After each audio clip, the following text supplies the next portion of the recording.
The Super Mario series has a vast collection of different enemies. I mean, take one look at Mario Kart World's roster with icons like Goombas, Koopa Troopas, Snowman. But I think we are all in agreement, yes, all, that the very best enemy in the Mario series is Dry Bones. He is my favorite character across the entire Mario series. Ever since Mario Kart DS, I've been a fan of the skeletal Koopa. Luckily for me, he's a pretty popular character, not only appearing in many spin-off games, but also most of the mainline series as well. I know Shy Guy can't say that. I am far from the only Dry Bones fan as well. According to Schaeferless Productions' Mario character popularity poll, Dry Bones earned a solid 12th place out of every character in the franchise. That's higher than even I expected, but I'm happy that my GOAT is still going strong to this day. Speaking of Schaeferless though, he has a bit of an interesting series on his channel where he ranks every Star Wars movie based on anything but their quality as movies. For example, he's ranked them based on their C-3PO usage, their water usage, and their red usage. The rankings get very silly, but that's what makes them entertaining. As a big fan of his channel, and as a Star Wars fan, well, I was until that happened, I enjoyed these videos quite a bit. But despite that, I never really considered doing something like that for myself until this comment from Nintevin suggested that I rank the Mario games in a similar way. Well, my idea's doc is blank, so why not? Today, we're going to be ranking every mainline Mario game based on its usage of Dry Bones. The more a game uses him, along with the quality of its usage, will determine where it places on the list. And to make things a little more interesting, I'm going to include Dry Bones variants as factors as well. Basically, just any of these guys that are on the Mario Wiki page. Obviously, better usage of Dry Bones himself is the most important thing, but having extra skeleton variants of enemies can help as well. Now, I have no idea how this video will perform because this is one of the most specific rankings I've made to date, but if it does well, I think doing more Mario game rankings like this in the future could be a lot of fun. And if it flops, it's all Nintevin fault. As I sit on the side of the road, I'll forever remember the name Nintevin as the end of the Odyssey Central channel. I'll hope for Nintevin's downfall for the rest of my life. So if you enjoyed this video, please make sure to leave a like, subscribe to the channel, and let's jump right in. Now before we get into the real list, we have a problem. In the intro, I said most Mario games include Dry Bones, but not all of them. Out of the 19 mainline Mario titles, 7 of them don't have any appearance of our GOAT. Of course, that means all 7 of them have to be at the bottom of this list. However, it's not exactly a tie. Some of these games are a lot more forgivable for excluding Dry Bones than others. So we're gonna rank these 7 based on how understandable it is for Dry Bones to not appear. That means the absolute worst Mario game ever made is Mario 64.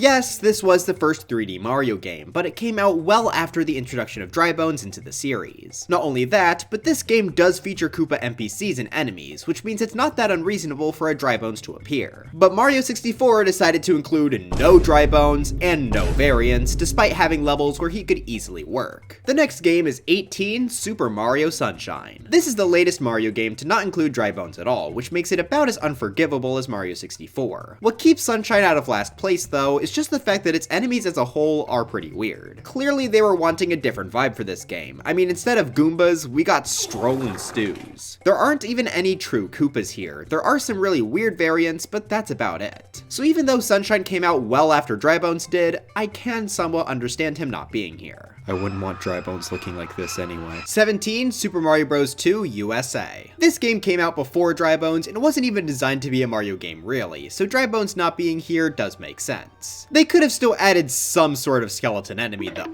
Whoa, wait, did you guys see that? I guess I'm kinda glad they didn't, because if there was a skeleton enemy in this game, it might have replaced Dry Bones from ever existing. 16 Super Mario Bros. The Lost Levels, and 15 Super Mario Bros. Obviously, the first 2 Mario games kept the enemy selection very basic. Seeing as Dry Bones is a variant of the Koopa, it makes sense that only the Koopa itself would appear the first time around. With Lost Levels basically being the same as the first game, except it's more evil. I think keeping them together is fair. It did retexture a lot of the game though, so if they really wanted to, it maybe could have turned a Koopa into a Dry Bones, but I can't really say that's very fair to expect. 14 Super Mario Land 2. Now this one was the hardest to place of this bottom 7. It did release after Dry Bones, so there is a reasonable expectation for him to be here. I would normally put this down with Sunshine and 64 because of that, but if you recall, I did mention that I would be looking for related species as well. Believe it or not, Mario Land 2 does have a related species according to the wiki, that being the skeleton bee. Oh, that's why he said believe. On my first playthrough, I had no idea that these were supposed to be skeletons, but I liked the one level they were included in, so I guess I'll give Mario Land 2 a bit more of a pass compared to the rest of this bottom 7. But the absolute best of the worst is definitely 13 Super Mario Land. This is a very similar story to our last entry as it came out after Dry Bones, and while it doesn't have the main man himself, it does include a related species according to the wiki, although this one is a bit of a stretch. That would be the Piompi. This is not a skeleton. It's supposed to be a zombie vampire sort of thing, which I guess is undead, but I'm not counting boost for this list, and neither does the wiki. I guess in game they do behave similar to Dry Bones, where they can get up after being hit, so I suppose I'll let it slide. Plus, Mario Land could barely depict a Koopa with its art style, so a Dry Bones would probably be a bit too complicated. But now we are finally free to talk about the actually good mainline Mario games, the 12 that do include Dry Bones. Of course, these all do so to varying degrees, so which do I think used him the worst? I think I'm gonna have to go with, and I promised I'm not biased, 12 Super Mario Galaxy. Yeah, so I've made it clear on my channel throughout the years that I'm not a super huge fan of this game, but I promise that bias has nothing to do with this ranking. In fact, maybe the lackluster Dry Bones use is why I don't love this game. You guys will never know. Anyway, this was the very first 3D Mario game to feature Dry Bones in it, so I can at least appreciate Mario Galaxy for that. He works about how you'd expect him to. You're able to jump on its head, and after a few seconds, he'll revive himself. Due to being in 3D though, he'll now specifically target Mario rather than just walking in a straight line. Unfortunately though, Dry Bones really does not show up much throughout the playthrough. Luckily, the Mario Wiki provides a list of levels for most of the Mario games Dry Bones appears in, so it's a lot easier to judge exactly how much he's used. In Mario Galaxy, he only appears in 3 stages: Dusty Dune Galaxy, Bowser's Dark Matter Plant, and Bowser's Galaxy Reactor. Now due to Galaxy's structure, levels are usually far more in depth than in the 2D games, requiring you to visit them multiple times. Unfortunately, both Bowser levels only have 1 star, so that really only applies to Dusty Dune Galaxy. This is one of the biggest levels star count wise in the game with a total of 7, and Dry Bones appears in almost all of them. Unfortunately though, I just don't like this galaxy. Not the fault of Dry Bones, mind you, but he's unable to save this level, unfortunately. It is kinda cool how some stars require you to raise Dry Bones up from the sand, but that's about the most unique thing I can say about his usage here. I guess you can also drown them in sand too. You monster. So overall, I think Galaxy is the weakest game that has Dry Bones in it. You could also argue that Kingfin is a variant of Fish Bones, which is a variant of Dry Bones, but I honestly don't like that fight, and the wiki doesn't list him as a variant, so I'm just gonna ignore it. 11. Super Mario Galaxy 2. Well, I think it only makes sense to follow up the first Galaxy game with the second. Dry Bones acts exactly the same, but appears in a few more places. Those being Bowser Jr.'s Fiery Flotilla, Bowser's Lava Lair, Bowser's Gravity Gauntlet, Slip Sand Galaxy, Bowser Jr.'s Boom Bunker, and Bowser's Galaxy Generator. And also apparently Starshine Beach, but he immediately falls into a bottomless pit. Why would they do that? Now in general, Dry Bones' appearances here do feel a lot less focused on him than they did in Galaxy 1. Usually Galaxy 2 would just have Dry Bones as a small obstacle that Mario runs past, but in Galaxy 1, Dry Bones has a big focus for a couple of the stars in Dusty Dune Galaxy. So just looking at Dry Bones himself, it does come to a bit of a quantity versus quality debate, but Galaxy 2 does have something that can sort of help sway the argument in its favor. This game actually introduced a brand new species known as the Matermouth. It only appears in this game. In Mario Party Island Tour. It eats out the floor in both Bowser's Lava Lair and Haunty Hall's Galaxy, which I think works as a fairly interesting obstacle. Its design is clearly based on Dry Bones' head, so I think it's fair to call it the deciding factor on if Galaxy 1 or 2 had better Dry Bones representation. He's still used less overall than I would have liked, but we're starting to get somewhere. 10. Super Mario Bros. Wonder. Now it's time to take a look at the most recent Mario game as of making this. The Switch 2 edition isn't out yet, but I imagine it won't change my thoughts too much anyway. Unless we see Dry Ludwig. Dry Bones himself, unfortunately, does not appear that much at all in this game. Wonder was one of the titles that didn't have its level count on the wiki, but from what I can tell, he only shows up in 2 levels for the entire game. That is by far the least out of any title with him in it. At least he does work with the Wonder Flower in Pipe Rock Plateau Palace, as he spawns in while pipes fall all around the course.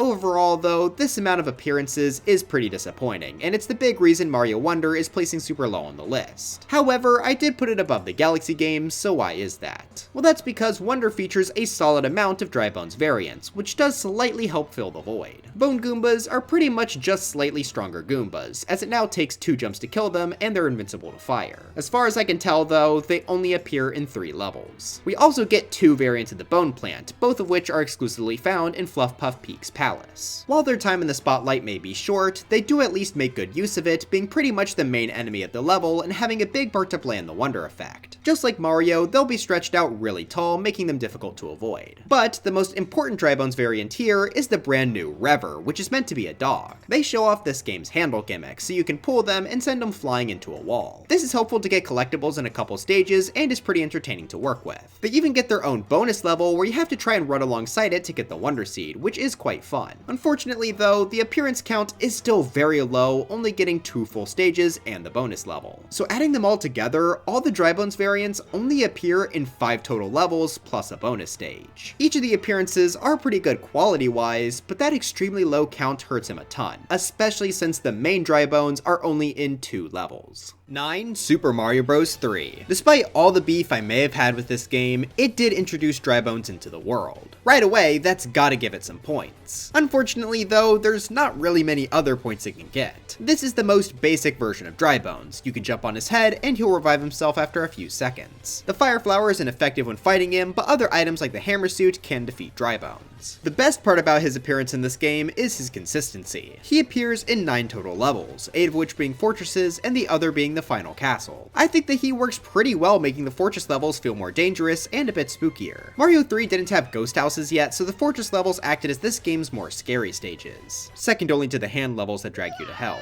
Now with all that being said, I do think Dry Bones could have been used a little bit more. Including the final castle, there are 15 total fortress levels, so Dry Bones misses out on a decent chunk of them. A few of them I understand him not being in. I wouldn't want to be in 7 fortresses either, but there definitely are a couple where he could have been added. Still, this was a strong and overall consistent start for our boy. 8. Super Mario 3D World. I think this game does use Dry Bones a decent amount, but there are a few things holding it back. First off, Dry Bones technically doesn't appear at all. That's right, Mario Maker 2 lied to you. Wouldn't be the first time. That's because this game introduced and only has the Parabones. Now in my opinion, Parabones are just Dry Bones with wings, so they're not really a different species. They occupy the same spot in my mind, so that's not really hurting 3D World much at all. Functionally, they work exactly the same as they do in Galaxy, except they fly now! I think that works a lot better for the levels that Dry Bones is in, and overall makes him a bit more threatening. What is hurting him in this game though is the overall lack of usage throughout the entire game. Its first appearance is all the way in World 6-7, so we do miss him for a good chunk of the early game. Now unfortunately, the Mario Wiki did not have a list of what levels he appears in, probably because he's a Parabones. So there is a chance I could be off on this, but by my count, he appears in about 12 stages, which compared to some of the other games we haven't seen yet is actually pretty close to or even a bit higher than their total. What I like about his use in this game is that he gets to see a lot more variety in the stages he's a part of. Normally he's just found in castle or lava based stages, so it's cool to see him in some other settings like the blinking block space and Blink.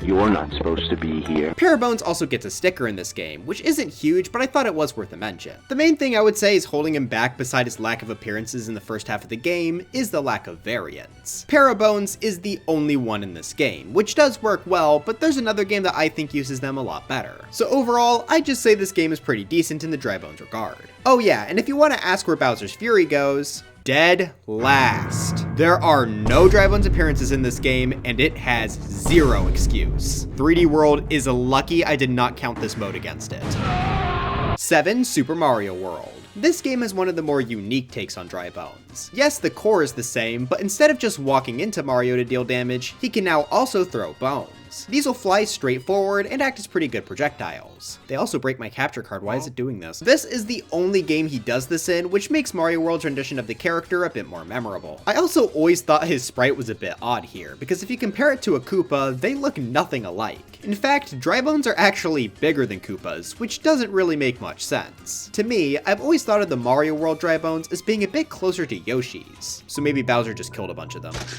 Much like Mario 3, Dry Bones mostly appears in the game's fortresses and castles, making 8 total appearances. Now, it could have been nice to have Dry Bones appear in the brand new Ghost Houses, but it seems like they really wanted to keep him tied to Bowser's forces, which is fair enough. Now, despite having a lower stage count than both Mario 3 and 3D World, I do think Mario World is better because we actually get to see some variants this time. And I don't mean nobody's like Matermouth. This was the first game to introduce the Fish Bones, which is probably the second most well-known Dry Bones variant. They are pretty much just stronger Cheep Cheeps as they have a fireball resistance. Now, they do only appear in 2 levels, both of which normal Dry Bones appear in 2, but I'm still happy to see them here. I think it maybe could have been nice to have them in the Shipwreck level though. The other new Dry Bones variant are the Bony Beetles. They work exactly like Dry Bones, but will occasionally grow spikes on their back, which will obviously deal damage to Mario if he tries to jump on them. The Bony Beetles add some good variety to the Bone family, and appear in a solid 3 stages, one of which Dry Bones himself doesn't appear in. So while the total level count may be a bit lower than a few of the games before this, I think the new variants introduced, along with the unique ability Dry Bones has here, boosts up Mario World just a little bit. 6. Super Mario 3D Land? Yeah, I did not expect this game to make it up so high on the list, but after looking through its Dry Bones content, I think 3D Land might just deserve to place up here. In this game, they work pretty much exactly the same as they do in the Galaxy titles, and appear in 9 total levels. Definitely a decent amount, but a bit lower than some of the other games. It's also interesting how the places where Dry Bones appear are far less consistent. Most of the time, they do appear in the standard castle and lava courses, but then randomly they'll appear in a floating blue block level, or brace yourselves, a level full of books! I do appreciate the variety, but it is a bit sad that Dry Bones doesn't get to appear as a castle staple in this game. However, 3D Land does have one massive thing that helps it out in the ranking. This is our first game in the list to feature Dry Bowser, easily the most iconic Dry Bones variant. This skeleton version of Bowser is just really cool. In 3D Land, he actually appears 3 separate times, which is the most out of any game in this video. He has the same behavior as regular Bowser, as he's able to cause a shockwave and shoot out fire. But now it's blue! These fights are definitely really nice to have, though I will say they are probably the least iconic appearance of this character. Unless you want to count Puzzles and Dragons Super Mario Bros. Edition. For the sake of this list though, getting normal Dry Bones right is the most important thing, so while Dry Bowser certainly helps, I don't think it's quite enough to make up for the slightly lower appearance count of Dry Bones himself. 5. New Super Mario Bros. Wii. Here we have my personal favorite 2D Mario game, but funnily enough, it's the lowest of the New Super Mario Bros. Series. I think the reason for that will become clear as we look at the other games, but by itself, Wii did a pretty solid job for Dry Bones. He appears in a whopping 14 levels, which is tied for the most out of any game here. It's in nearly every tower and castle in the game, which is what I was wanting to see back in Mario 3. It is a bit sad that he doesn't show up outside of these levels, but Dry Bones' appearance in them helps make this set a bit more distinct. It gives these levels a more dangerous and scarier vibe, which is what I think they want to go for. There are also a few levels here in particular that use Dry Bones quite well. 3 Tower is a sort of auto-scroller where you have to try and survive on a vertical moving platform as Dry Bones quickly surround you. I also quite like how he's used in the final Bowser's Castle, as he walks on top of several falling platforms, which can definitely trip the player up. Additionally, the fact that Dry Bones are so prevalent gives good use for the Ice Flower. While the Fire Flower doesn't affect skeletons, despite what this GIF may imply, the Ice Flower can be used to freeze Dry Bones. It does take a bit of extra effort since you have to pick up and throw them now, but I've always liked this dynamic between the Fire and Ice Flower. I don't think it would be nearly as interesting without Dry Bones being in a good chunk of the game's levels. On top of all that, Mario Wii also has a few Dry Bones variants. Fish Bones once again appear in a few levels, though it's called Wet Bones on the wiki. The biggest variant is, well, the Big Dry Bones. This acts very similar to the normal one, but it requires a ground pound to knock down. The wiki also lists the Spine Coaster as a related species, which I never really thought about, but yeah, it is definitely alive. The Spine Coaster levels are always a lot of fun. Honestly, one of my biggest regrets with my 2D Mario ranking was putting 8-7 so low. I think you all were right in the comments about it deserving to place higher up. So yeah, Mario Wii just gave us a lot of really strong Dry Bones content. Nothing in particular is super exceptional, but since he appears so much throughout the game, Wii definitely deserves to place highly on this Dry Bones ranking. 4. New Super Mario Bros. U. Just barely edging out Wii, I think U might be a tiny bit better when it comes to Dry Bones. Starting with the part that's a little worse though, Dry Bones does appear in slightly less levels this time, only being in 11 as opposed to 14. However, that is still a pretty solid count, and all of my compliments from Wii apply here too, with them adding a lot to the feel of towers and castles. All of the dry bones variants from Wii also make appearances, with the fish bones, big dry bones, and spine coaster. I do definitely prefer Wii's spine coaster level, but you did get to have 2 of them, so that's certainly a plus. I'm also happy that the fish bones actually show up in a haunted shipwreck level this time, which I mentioned Mario World missing out on. But most importantly on the variant side of things is the fact that the bony beetles finally make their return from Super Mario World. They work pretty much the same as they did there, and generally appear in the later towers and castles. Mario U is the game I associate the most with the bony beetle, and I think they are a great addition to make some of the later levels a bit more difficult. But if the extra variants weren't enough to convince you that this belongs higher up than Wii, let me point you to the best part of Mario U: Challenge Mode. If I counted the break time level for Mario Wonder, why not include some of the Dry Bones challenges here too? On top of appearing in a few time attack levels, Dry Bones also gets a 1-up rally challenge completely focused on jumping off 3 of them repeatedly. Look! This man is going for a world record! 10, 11, 12, but watch out! If this guy misses, he'll die on the spot! This is a great use of Dry Bones' revive mechanic, and even if it is a small thing, I think it's just enough to put you over Wii for this list. 3. New Super Mario Bros. This game marked the grand return of Dry Bones since he was kinda missing for a while after Super Mario World, unless you count the Skeleton Bee. On top of finally returning to the series in this game, DS was the very first to include the iconic sound effect for when Dry Bones crumbles and revives. Previous games would just have Dry Bones revive silently, which isn't nearly as memorable. Part of Dry Bones' charm are his iconic sound effects, so I'm happy that every game after DS decided to keep them around. Level count wise, Dry Bones also does pretty good for himself here, showing up in 13 total levels across the game. Once again, these are all different towers and castles, which is pretty expected at this point. But what puts this version of Dry Bones above the last 2 games? Well, it would have to be Boiling Bowser Alive. Maybe the GIF was accurate after all. This game was the introduction of Dry Bowser into the series, and is thus his most iconic appearance. He first shows up in the absolutely horrific cutscene of Bowser getting his skin melted off, and then returns as a boss in World 8. I like how he's able to throw bones here, which obviously reminds me of the Mario World Dry Bones, but also the later Bowsers in the first game that are able to throw hammers. So for its high usage of Dry Bones and the introduction to the iconic Dry Bowser, I think DS has definitely earned its spot at 3rd place on the list.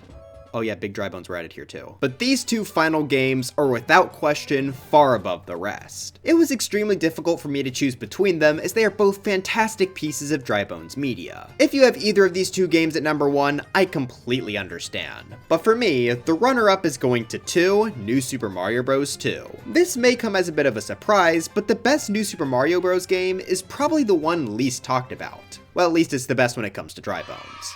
He appears in an astounding 14 levels, tied with Wii for the most in the series. What's interesting here though is that they aren't all just castles and towers this time. Most of them are, but we do see some exceptions like Mushroom A, 6-2, and 6A. The latter 2 are both lava levels, so that does make sense, but it's nice to see him also cameo in the Ice Climbers level. Due to just how many courses Dry Bones gets to show up in, he is extra happy in this game. So much so that this is the only New Super Mario Bros. Title where Dry Bones will dance with the music. How can you not find that at least a little adorable? In addition to the fantastic usage of our main man himself, this game also has a ton of variants. Fishbones and Big Dry Bones are pretty much a given at this point. The Fishbones especially do a good job filling out a few stages where Dry Bones himself would have drowned. NSMB2 was also the introduction of the Bone Goomba. In this game though, they're literally just a Goomba retexture, but even if they don't change mechanically, I still think they were a great addition. Bone Piranha Plants also debuted in this game, acting the same as normal Piranha Plants but with the Fire Flower resistance. 4 Tower in particular shows them off a ton, but they appear in a few other castles and towers as well. But we also can't forget about our biggest Dry Bones variant, Dry Bowser. He appears as a surprise final boss in the final level of the game. He is fought in almost the exact same way as normal Bowser, but he does have a fireball resistance in the first phase. Of course though, the thing that makes the fight so great is the second phase, where Dry Bowser enters the background and grows to a massive size. The final Bowser fights in New Super Mario Bros. 2 have always been some of my favorites, as they're pretty fun platforming challenges, so I think the fact that Dry Bowser gets a fight like this too is great. I think it's pretty clear to see that NSMB2 loved not only Dry Bones himself, but also his related species. I think it's safe to say that if you're looking for a quantity of usage, NSMB2 is the winner. But for me personally, I do have to give another game the slight edge. 1. Super Mario Odyssey. Odyssey Central putting Odyssey at number 1? I never could have seen this coming! Now, there definitely are some arguments to be had that this placement is a bit unfair. First off, this is another 3D world situation where this game only contains Parabones. However, like I said there, I don't really consider them to be different from Drybones, so this is totally fair for me. Secondly, Drybones is used in Odyssey a lot less than he is in some of the other games. He appears in a sub-area in Bowser's Kingdom and the Moon Cavern. So with that being said, why is Odyssey at number 1? How do they make this more and more epic? This is the only game where you can actually play as Drybones. Due to Odyssey's unique capture mechanic, you can control Parabones to help you in both of the areas it appears in. So even if the number of appearances is a bit smaller than I would have liked, the quality of these appearances are definitely the highest in the series. Unlike many of his other appearances where he just acts as flavor to help the aesthetic and difficulty of a stage, in Odyssey he's a primary focus for several moons. The sub-area in Bowser's Kingdom is a ton of fun, being one of my favorite Moonshard moons in the entire game. As for the Moon Cave, while I think it would have been nice if he was used a bit more, there is still a good amount of stuff Mario can find by flying around with him. Plus, being a capture in the final area of the game is pretty neat, even if you can skip the Moon Cave. Cheater. Now I can understand this not being enough for some people to put Odyssey at number 1. For me though, no other game came close to the excitement I felt when I first discovered Drybones in the Moon Cave and saw that I could capture him. Yes, I would have loved to see him more throughout the journey, but finally getting to play as my goat in a real mainline Mario game was so cool. Plus, if you want to count it, the caveman outfit from the Cascade Kingdom also features a Drybone skull as a hat. I do wish it didn't have the hair, but luckily on certain costumes it just comes with the skull. Wait, does Skeleton Mario count as a variant? Oh, what the heck, we counted Skeleton Bees. Mario Odyssey is also the only game in the series where we get to play as Dry Mario. I think I officially rest my case. So for having several different forms of a playable Drybones, Mario Odyssey takes the crown as the best Mario game ever made, in terms of Drybones. And in general, it's really good. But anyways, that's it for this video. Are you screaming at the screen right now because I didn't mention the skeleton death animation in Galaxy? Let me know in the comments. This video was pretty fun to put together, even though it was very silly. Hopefully you all enjoyed it as well, because I think trying to rank the Mario games on other things like this in the future could be cool. I was thinking of maybe doing a ranking based on their power-ups next, but if you all have any good suggestions, feel free to let me know in the comments too. But before I go, I've got to thank my members, being Maidzio2, Guy112, Danny Gaming Central, Zach Pro, Young Smoky VP7, Flame765, Raven X Scarf, Peanut Brown of Gallery, Fred Bear's Diner, Corposaurus, Extreme 5026, BFDI Macaron, The Ender Kirby, Stephen Hafner, Mikey711, Bell Slimes, Night Vision 101, PDX, Wilbur, Knight, Jenny, Triple Double, Bleep 3454, Mogo Mogo Boat, Stuffy Ant, Rich Dude 29, Jeho Jim, Linhard Von Hevering, Magnus and Larslot, Trifector, Tibby, Mario Master 101, Hippopotamus, Levi Strux, Nuclear, Cassie Channel, Blessed Tiger, Yanni the Duck, Wyatt Derpy, Trader Mo, Mevins 2001, Display Changer, SMA, B Major 2003, Sir Musty, Belandor, Cinder CC, Jade Avery, Thicky Reiki, Ungenio TM, CW McCain, Tesseract, JubeTube, Jameson Pageson, Z Frost Keep, and Christian Flattery Sequel Edition. But anyways, Drybones for Smash, and I'll see you guys next time.